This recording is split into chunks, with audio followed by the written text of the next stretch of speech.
त्यांना सगळ्या बांधवांना, तुम्हाला सगळ्या महाराष्ट्रातल्या प्रतिनिधी बांधवांना, इलेक्ट्रॉनिक प्रिंट मीडिया सगळ्यांना दिवाळीच्या मनापासून सगळ्यांना अगोदर खूप खूप शुभेच्छा देतो। शेतकऱ्यांच्या खात्यात सरकारने दिलेला नुकसान भरपाईचा निधी आलाच नाही। शेतकऱ्यावरती संकट आलंय,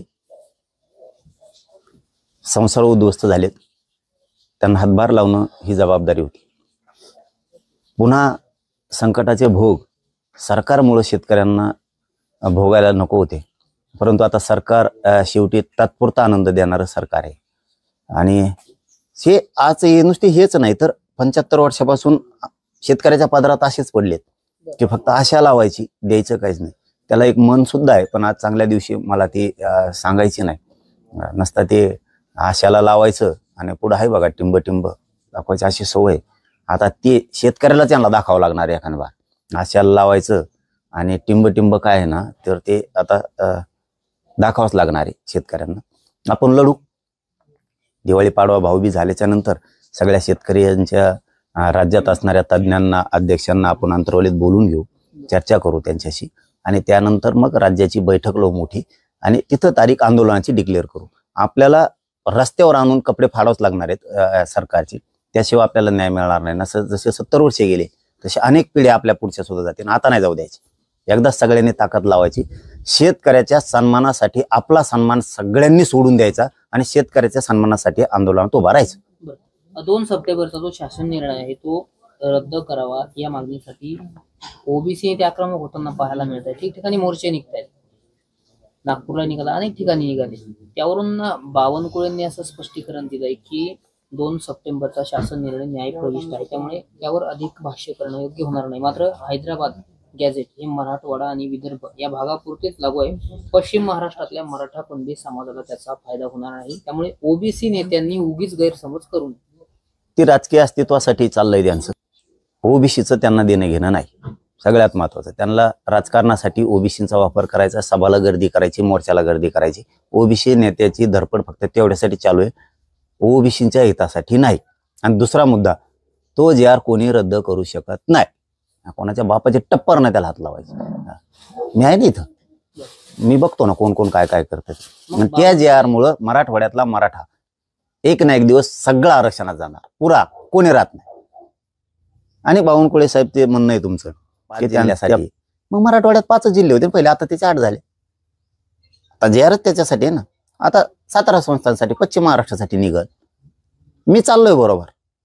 आणि मराठ्यांनी दम्मादम्माने जावं ही सुद्धा माझी अपेक्षा। पण हे नेते सातत्याने आक्रमक होत आहेत की हा जो जे आर आहे तो ओबीसी आरक्षणावर घाला घालण्याचा असलं म्हणतायत। दुसरीकडे देवेंद्र फडणवीस म्हणतात की ओबीसी आरक्षणाला कोणताही धक्का लागत नाही। नेमकं खरं काय मानायचं, खरं काय आणि खोटं काय? नाही, आमचं तर खरं आहे, आम्हाला माहित नाही, फक्त तात्पुरता आनंद नकोय याच्यातला मी आहे। मला खरं ती लागती जी फडणवीस साहेबांवरती मराठ्यांचा विश्वास बसलाय तो ढळू देऊ नये त्यांनी, आमची एवढीच अपेक्षा आहे। मराठवाड्यातला मराठा त्याला प्रमाणपत्र वितरित होणं गरजेचं आहे। जे आरचा ओके योग्य आहे, त्याचं काही टेन्शन नाही। तो बिघाडला बी थोडाफार जे आर तरी त्याला सुधारित करायची जबाबदारी सरकारनं उचललेली आहे, त्याचं काही टेन्शन नाही आम्हाला। प्रमाणपत्र वितरित पाहिजे, नाही तर फडणवीस साहेबाला असं वाटेल इकडे ओबीसीला आम्ही म्हणतो तुम्हाला धक्का लागत नाही म्हणजे ओबीसी खुश मतदानापुरता, आणि मराठ्याला सांगायचं तुम्हाला जे आर दिलाय म्हणजे मतदानापुरता मराठा खुश, हे मायापैकी चलत नसतं। तुम्ही खुशच करणार आम्ही तुम्हाला, पण आमचे प्रमाणपत्र सुद्धा आम्हाला मिळाले पाहिजे। जो आम्हाला देईल त्याच्यासाठी मराठी सुद्धा ताकदीने त्याच्या मागे उभा राहणार। पण तात्पुरता आनंद आपल्यापैकी जमत नाही। तुम्ही जे आर काढला त्याचं कौतुकच केलं आम्ही, त्यात काय, पण प्रमाणपत्र आम्हाला वितरित होणं गरजेचं आहे। तुम्हाला डाव वाटत असेल आम्ही ओबीसीला म्हणतो धक्का लागत नाही म्हणजे ओबीसी तुमच्याकडेच राहणार, मग मराठा सांगितलं तुम्हाला जे आर दिलाय म्हणजे मराठी तुमच्याकडेच राहणार, मग ह्या भ्रमात मात्र राहू नका। कारण इथं मनोज जरांगे हे लक्षात ठेवायचं, मी तात्पुरत्या आनंदावर जगत नाही, मला प्रमाणपत्र वितरित पाहिजेत। जे आर एकदम ओके, त्याच्याबद्दल फडणवीस साहेबांचं कौतुकच आहे।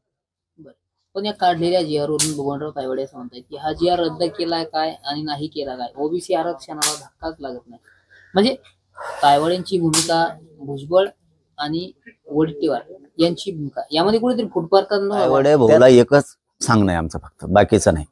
त्यांनी इतके दिवस विरोध केला, आम्ही त्यांना बोललो नाही एक शब्दानं, कारण ते वयानं मोठे दिसतात, ज्येष्ठ दिसतात। ते कोण आहे आम्हाला माहित पण नव्हतं, यांनीच सांगितलं की ते कुणबी मराठा आहेत म्हणून। आधी माहीत बी नव्हतं. बरं ठीक आहे, कुणबी मराठा असून तुम्ही तिकडे का लढत नव्हतो, कारण एक तर तुम्ही जिजाऊच्या भूमीतले आहेत आणि जिजाऊच्या भूमीनं या राज्यातल्या मराठ्यावर किंवा शेतकऱ्यावर किंवा सगळ्या जाती धर्मावर कधी अन्याय होऊ दिला आणि तुम्ही त्या भूमीतले. आमचं 150 वर्षाचं आरक्षण नोंदी असून सुद्धा तुम्ही विरोध करताय. म्हणजे आम्हाला तुमच्याबद्दल ना आता ती घृणा जी असते ना ती यायला लागली. त्याचं कारण पण तसंच आहे. तुम्ही त्यांच्याकडूनच राहा, हरकत नाही. अरे पण तुम्ही ज्यांच्याकडून त्याचे काय बोलतेत राव, तुम्हाला ते जातवान कुणबी मराठा हे नाही ऐकून घेऊ शकत. बोगशेन काय म्हणते त्यांना इतकं वयाचं असं तरी त्यांसंग झेंडत येत असले स्वाभिमानी विकलेले ना आम्ही नाही बघितले. आणखी कुणबी नाही बघितला आणि मराठा बी नाही बघितला, आणखी आतापर्यंत नाही बघितला. अरे जेव्हा आपल्याला कसले घाण दुसणे द्यायला लागलाय, अवमान करायला लागलाय, हिनवायला लागलेत या तायवडे भाऊला, तरी हे तिथंच लाळ घोटीत येत. एखादा लाथ आणि ठोकील ना चाल सरक म्हणून बाजूला. जातवान कुणबी आहे मी मराठा, मी सत्याच्याच बाजूने बोलणार. मराठे हे पूर्वीपासून कुणबीत आहेत, आता मी इथून पुढे म्हणणारच. ते म्हणा सोडून जे याला घाण घाण बोलते त्यांच्याच बाजून राहते. काय असले कुणबी मराठे नाही बघितले आम्ही. जातवाना सल कुणबी मराठा सहनच नाही करू शकत. म्हणजे कुठेतरी तायवाड्यांचं चुकतंय मग. अरे चुकत नाही तर काय, घाण बोलते ज्याच्याकडून राहते तेच घाण तुमचे टिंगल उडवायले, तेच तुम्हाला हिनवायला लागले. जातवान कुणबी राहू शकत नाही अशा ठिकाणी. अशा ठिकाणी राहू शकत नाही आणि जातवान मराठा बी नाही राहू शकत, कारण आम्ही दोन्ही एकच आहेत. कुणबी मराठा वेगळा नाहीच. आत्ता माहित झालो आम्हाला हे कुणबी मराठा आहे म्हणून, माहित पण नव्हतं आम्हाला. वाटलं तेच एक आहे की चाललंय त्यांचा वाजवतोय नागारा तिकडे, चलू दे कवर बी इवळले. अरे पण तू जिजाऊच्या भूमीतले तुम्ही आमचे आहेत. बरं तुम्ही ते आमचे असून त्यांच्या कोण का लढणार, पण तुम्हाला सन्मान तर पाहिजे ना.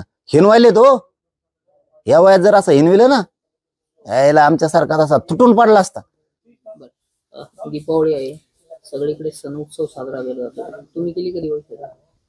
नाही केली नाही, परंतु शेतकऱ्यांनी सुद्धा काय आपल्या लेकरांना वर्षातून एकदा येते, जसं होईल तसं आपलं तुटकी मुटकी कशी होईना आपली दिवाळी साजरी करावी. कोणाचं ऐकून लेकरांना संकट हे आपल्या पाठीला पोहोचलंय.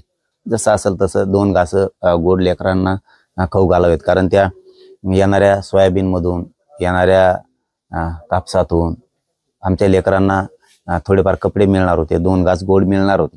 पण आता शेतकऱ्यांचे कुटुंबच उद्ध्वस्त झाले सगळे, आणि शेतकऱ्यांना मुद्दाम सरकारही निधी देत नाहीये, मदत करत नाहीये, मुद्दाम अडचणीत आणतंय, जाणून बुजून तात्पुरता आनंद देत आहे.